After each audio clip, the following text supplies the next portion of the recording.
Hello and thank you for joining me today on the Random Access Show. Today is going to be an interesting episode where we will be talking about the Ryzen 7000 series, which was revealed on the 30th of August, and there's heaps for us to talk about there. So sit tight and enjoy. I'm Leon Panopoulos and you're listening to the Random Access Show.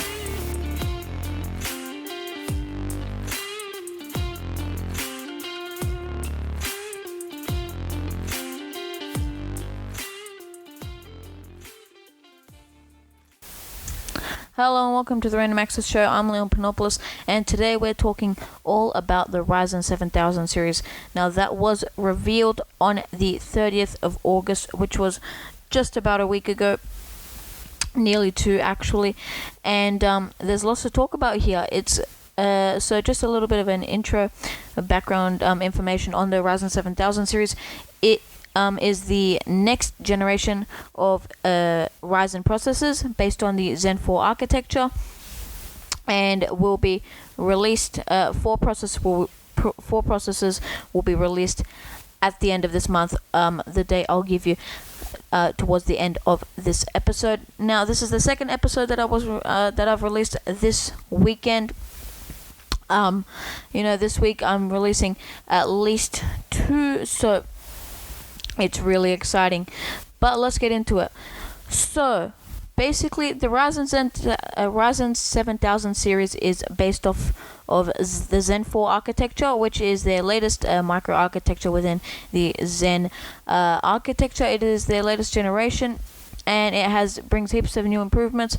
For example, it's based off the 5nm process, thanks to TSMC, AM5 socket platform, which brings us away from the PGA to an LGA socket,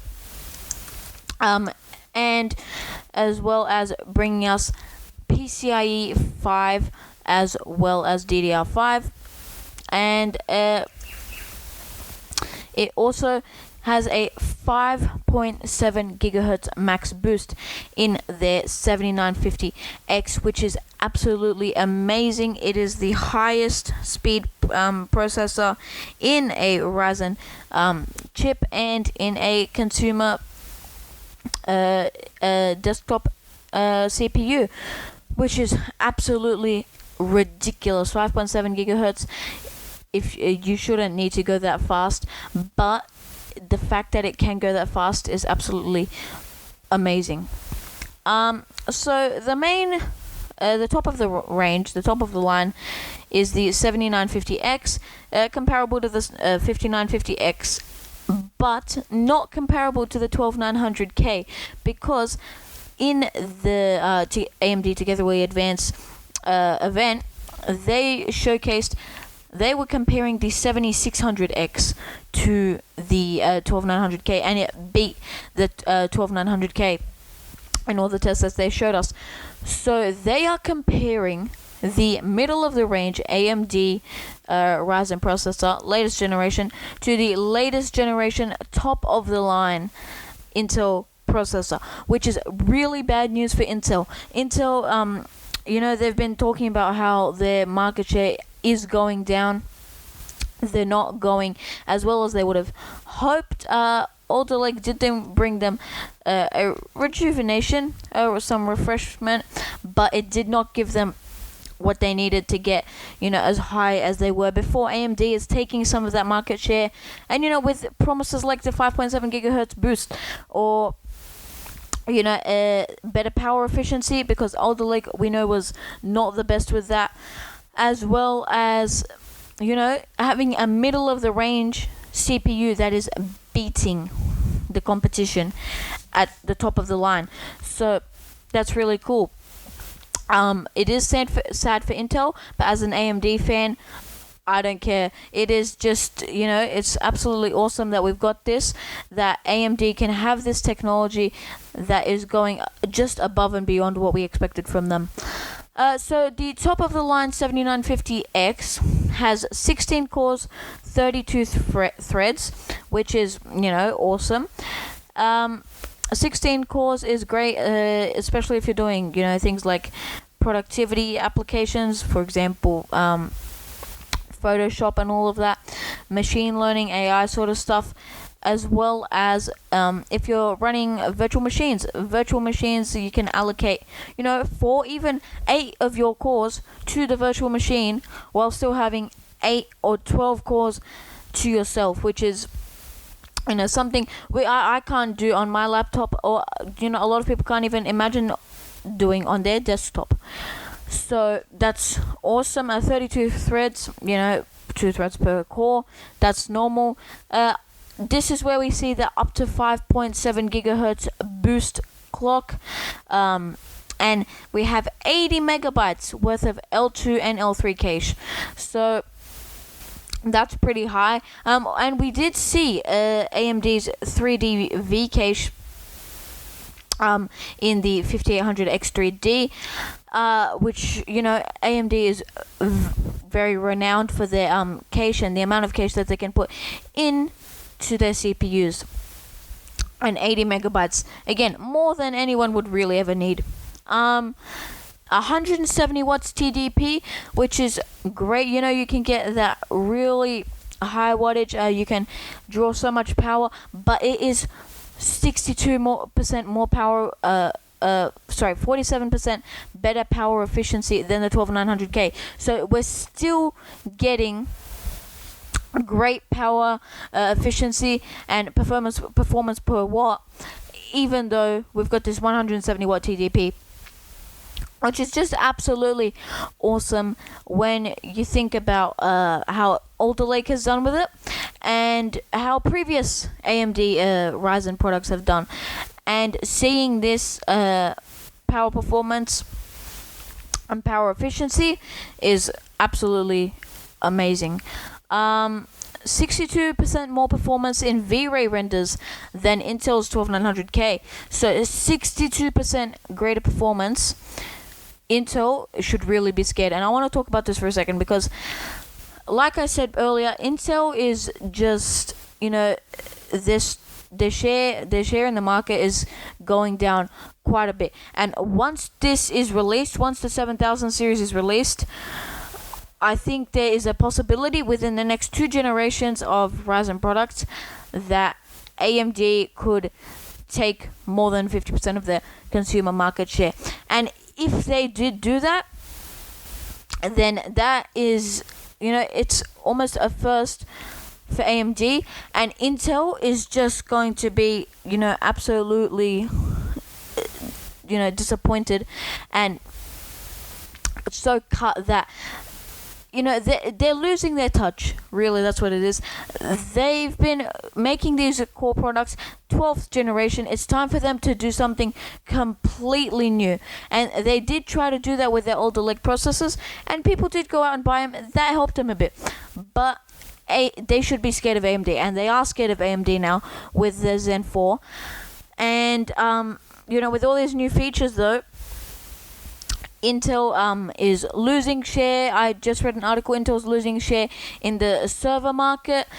They're just going down, and I don't think there's anything that can help them at this point, unless they find something radical or revolutionary, a new architecture for their CPUs that can smash AMD.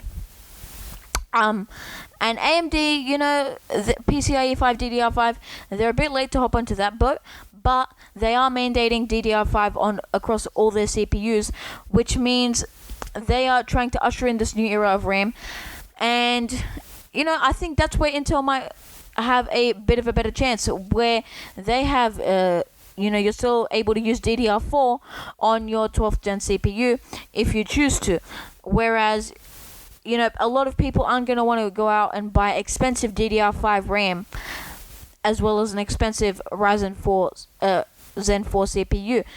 So Intel might have a chance in that market, but I think that is their only chance right now, and they need to come up with something that is going to beat AMD in this market.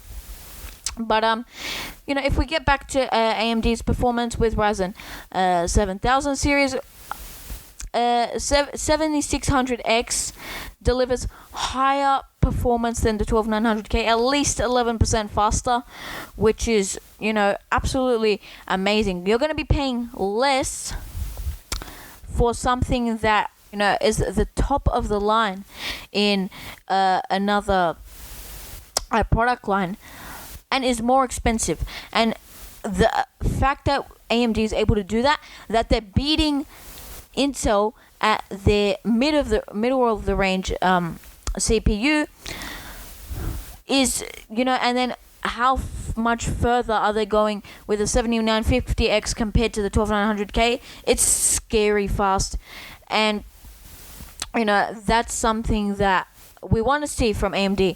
We always want to. It's good when we have a battle between the two companies, because it means they're always trying to give us faster, better, newer products all the time, which is good for the consumer. And it means that they're also going to try and get their prices down so that they're more competitive. So just think about that.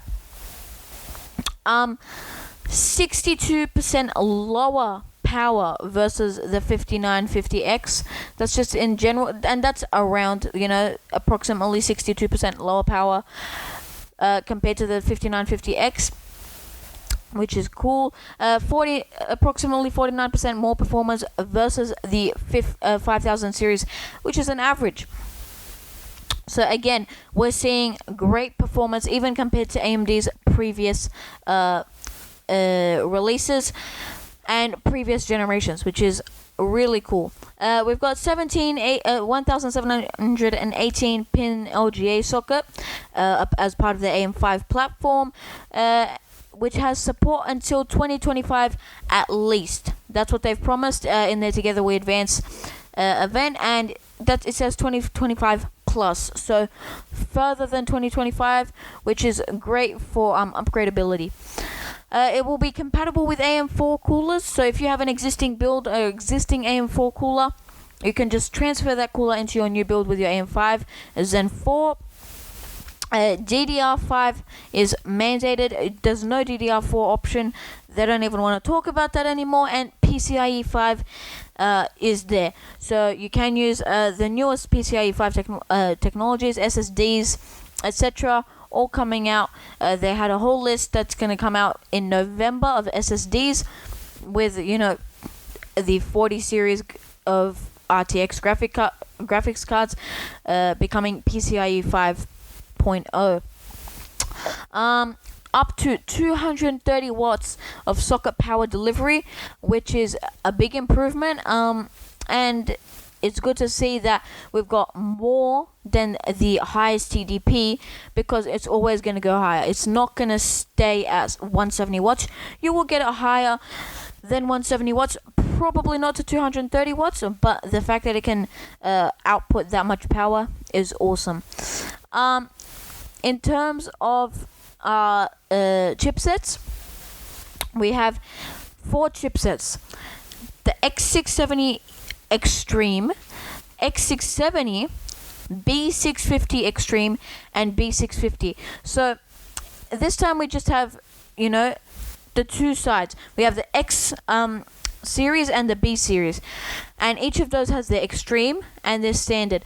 So the X670 Extreme is for really hardcore gamers who want all the different USB outputs, all the different graphics outputs, all the ports and sockets in the world. X670 still has PCIe 5. It's got everything that you should need. B650 Extreme is a bit more of the budget side, but it is the extreme version, so it's kind of in between the X670 and the B650, which is exactly what it is. It's just trying to get closer to the X series of chipsets in order to have the budget chipset. They're still with higher end ports, higher end sockets, higher end compatibility, and B650 is your final lowest product, which is for budget people who don't really need too many different ports, too many different sockets, and all of that.